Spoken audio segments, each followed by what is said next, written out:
Hey love bugs, welcome back to another Tarot Lover Reviews. Today we are taking a look at the Savvy Soul Tarot created by Julie Wadelch.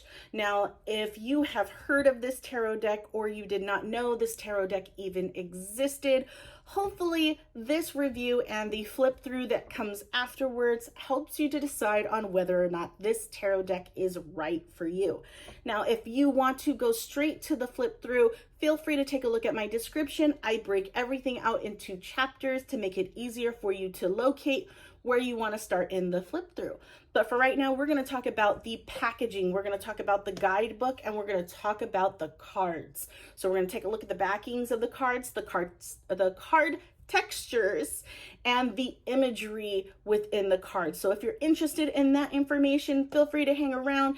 If not, feel free to fast forward to the flip through. But let's get into it. So first things first is the box. So this is what the box looks like, or I'll turn it this way because that's the best way to see it. And I'm gonna, it's probably very hard to see in there, but it's just an open door imaged in that little keyhole there. This is the back. This is the side. Okay. And the box opens like so. So you have the metal clasps right here on the sides, and it opens like so. Okay, and I love the fact that it's like a trifold kind of vibe to the top part. Normally, most tarot decks, it's glued here. So I like the fact that it's completely open and it makes it easier to just kind of get your cards. I feel like when it's like this and the opening part doesn't completely bend over, it's hard to get your cards out, especially if there's not a string to it. But yeah, I definitely like the fact that it's completely opened, and this is what the interior looks like, and I'll bring that up so you can read that. Okay, but yeah, you do have the string to make it easier to take your deck out by just pulling on this string, pulls the deck out for you. So I love that. Yeah, I really like the box. Now, that is the packaging. Let's talk about the guidebook. So this is what the guidebook looks like. Okay, pretty easy, pretty straightforward. Now, in regards to the guidebook itself, it gives you an introduction, how to start working with your tarot deck. You do get tarot spreads in the guidebook, which I'm always a fan of. I like when there's at least some type of tarot spread in the guidebook that you can work off of, especially if you are a new tarot reader. It helps to have something because some of us just don't know where to start when it comes to a tarot spread. So it always helps when there's a tarot spread included in the guidebook. So I appreciate that. Let's talk about the information within the guidebook. So here is kind of a few pages of what that looks like. So there are no pictures of the cards within the guidebook. You do get a description of what that card represents, along with keywords for the upright and reversals. I think the one thing that it's not so much something I don't like. I love the writing, but I feel like it would make it hard to read. You kind of have to strain a bit to really read the words because of the text that is used. It's beautiful text, don't get me wrong, but it can be difficult to read it. You know what I mean? It's not in cursive. Let me put that out there. I know a lot of people cannot read cursive, but the text used in the guidebook does make it a little bit harder to read, but it doesn't mean that you can't read it. Okay, so that's the one thing about the guidebook that I feel could be adjusted, is the text used within the guidebook. I know that she's trying to incorporate the same text used in the guidebook with the cards because the cards utilize the same type of text. And I'll show you what I mean when we get into the imagery of each of these cards. But yeah, it does make it a little bit harder to read and read quickly because of the text used within the guidebook.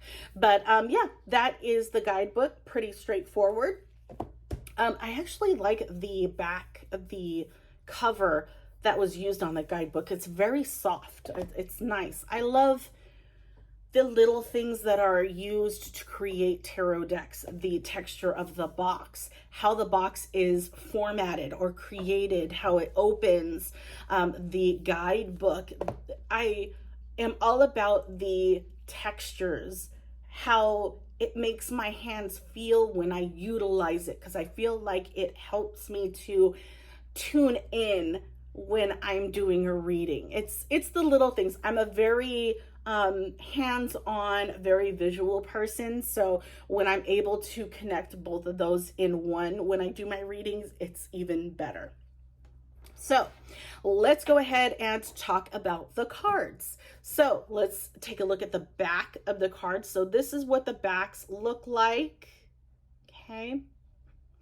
And it does not have a gloss. It is not glossy, but it almost feels glossy because the cards slide around fairly easy. So it's like it's a matte texture, but I feel like there's still a gloss to it because the cards kind of slide against each other as if it was a gloss, if that makes sense. I'm not a gloss card fan. I know that a lot of the tarot decks out there have a glossy finish, which, I mean, it is what it is. I can work with it. And I have heard that there is a powder that you can purchase that you can put onto your cards to get rid of the slickness. You know, the sliding part kind of creates more friction so that your cards don't move around so much. So there is something out there to help with your cards moving all over the place.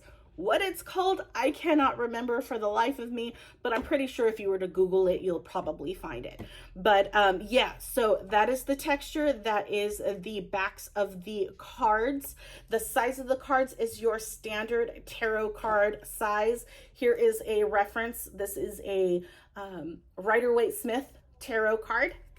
If we were to do side by side, they're exactly the same. So it is a standard tarot card size, which is fantastic. The cardstock I would say is a little bit on the thinner side from the Goldilocks zone. So if you don't know what I mean when I say the Goldilocks zone, I mean Goldilocks zone being the perfect shuffle, where you do not strain when it comes to shuffling in that poker style shuffle. So what I mean is, you know, by bending your cards so that you can, you know, overlap them and shuffle that way. So poker style. That's what I'm comparing it to when it comes to cardstock, is if you were to shuffle in that manner, does it make for a great shuffle? If it does, that is Goldilocks zone cardstock. If you find that you can bend your cards a little too much, like a lot, like you could do here, then it's going to be on the thinner side of the cardstock. Not super thin, but it's a thinner cardstock so that you can bend your cards more than you probably would like. Whereas if you can't really bend your card, then that means that the cardstock is a little on the thicker side than your Goldilocks zone, right? So you do strain a little bit more to bend the card so that you can do that particular shuffle. Now, I am not saying that you have to do it in that poker style shuffle. You can do like a lot of people do, is that under over kind of shuffle, or you can put it down and just mix it around and pull your cards that way. There are a lot of different ways that you can shuffle your deck. You don't necessarily have to do it in that poker style shuffle, but a lot of tarot decks or tarot readers do that with their tarot decks. So I like to use that as an example to give you an idea of what that Goldilocks zone would be in regards to the cardstock. So again, another way that I like to do it visually is to do what I call my little C scale, which is paper thin cardstock, where you can bend your card a little too much than you would like to. You have that Goldilocks zone, and then you have the thick cardstock to where you cannot bend it even if you wanted to do that, that poker style shuffle. I mean, if you can bend it, it is with strain to do it that way. And I do have tarot decks out there I will eventually do a tarot review on, so be on the lookout for those. But for this particular tarot deck in, as an example here, starting from the Goldilocks zone, I would say it's a notch up into the thinner side, you know, so it's a good notch. It's not like slight, it is a good notch in. Okay, so it's not super thin. You can, some people may feel like it is a great cardstock to be able to shuffle your cards with. They have no problem with it, but I like mine to be a little bit on the thicker side, if not that Goldilocks zone, because I feel like it will last the wear and tear, the test of time as you use the tarot deck. So another example that you will see here, and I might as well show you the next piece, is the edging. So the edging on this tarot deck has a silver edging. Okay, I have been using this tarot deck, hence why you can see how there's a bend to it already. So yes, I have been using this tarot deck. I have been using it a lot, but not a lot, but enough to where you can see that there is a bend within my tarot deck. Not so much this way, but definitely from this angle, you can kind of see the bend already forming. And that to me is just because of the cardstock. It's a little bit on the thinner side. So when I shuffle in that poker style shuffle, that's what I'm going to get, because I try not to do that with tarot decks. I try not to do this with tarot decks that have some type of edging to it, because I tend to accidentally jab a card down at the bottom here with another card, and it causes little scratches and indentations on the sides. And I'd like to keep my tarot cards as good as possible, right? As in best condition as possible. But you can see here how there's scuffle marks because of, I accidentally forget that I don't want to do it this way. I want to do it in that, you know, that poker style shuffle. So that is another thing to kind of keep in mind as well. And at least you visually can see what I mean by that warping in the tarot deck. But I absolutely love the silver edging that is on this deck. It's beautiful. It just adds to the experience itself. So that is the cards. Now, let's talk about the imagery.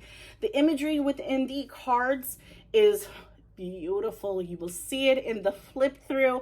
I love her mixed media take on these cards. It is very relatable, very now. It is not your typical Rider-Waite-Smith medieval-ish old school imagery. It is this imagery is so now. Again, so relatable on so many levels.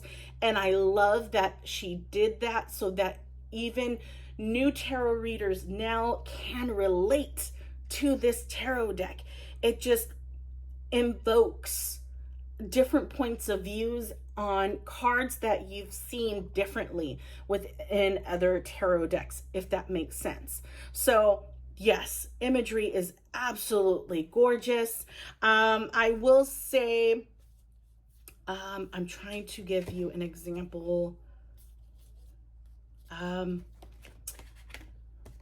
Here we go. So seriously, like cyber, sneaky, it is the Seven of Swords. It makes sense. You can relate to it. That is what I love. And then you can see here down at the bottom, that's what I mean by this is the same text that is used within the guidebook. And what I love, the fact that she did add this text, it gives you like a key phrase to explain what that card is. So this one was the Seven of Swords, and it says, deceit is a lie that wears a smile. Like seriously, that is beautiful. That is perfect. You understand exactly what it's saying, right? So yeah, and then that is the example that I wanted to give you as far as the text that's down at the bottom. Now, As far as the imagery and comparing it to the Rider-Waite-Smith imagery, as you can see, definitely does not follow the standard Rider-Waite-Smith imagery, but you understand the imagery for what it is displaying or portraying with that particular card. So like the Six of Swords, you get it. It almost looks like that particular card we all know in the Rider-Waite-Smith for the Six of Swords. It's just an updated version to that card, and I love it. I am here for it. Let's talk about the naming convention. So naming convention, of course, comparing it to the RWS tarot deck, is pretty much the same with the exception of the Pentacles. So for the suits in the minors, you have Pentacles, Cups, Wands, and Swords, right? In this tarot deck, the Pentacles are coins, which is typical when tarot deck creators create their decks. They will change some of the naming conventions to their tarot decks. They don't have to stick with Pentacles, Swords, Cups, and Wands, right? So this tarot deck, they have switched the Pentacles to coins, but everything else is the same. Cups, Wands, Swords, exactly the same in this one. The major arcana follows the same naming convention as well, and there are no bonus cards in this tarot deck, but I do not feel like it needs to have a bonus card. The imagery is just, it's perfect. It's on point. I love it. Again, it is super relatable, and I think new tarot readers now would thoroughly enjoy this tarot deck and find it enjoyable to be able to use in learning how to read tarot for others. Other than that, those are my thoughts. So the only thing that really, the pain points that I might have is just the text that is used at the bottom and on the books themselves. I'm sorry, my dog's walking away here. But yeah, that's the only pain point I may have with this entire deck, is the text used within the guidebook and at the bottom of the cards. I can still read it, but when I'm reading for someone, I want to be able to quickly read it, but I have to look at it and really read it before I can even say anything. And I really don't want that to delay my readings when I'm giving a reading to someone. But other than that, everything else is absolutely gorgeous. I love her style. I love her work. I hope she creates more. And yeah, so if you found this video helpful in any way, feel free to give it a like and take a look at my channel. See if there's any other tarot decks that I've done that you might be interested in seeing the review on. But if you did not see a tarot deck you were interested in that I've reviewed, I haven't done it yet, feel free to leave me a comment and let me know what that tarot deck is, because chances are I might have it and I just haven't done the review on it just yet. So let me know. Otherwise, without further ado, please enjoy the flip through, and I will talk to you guys later. Bye, guys.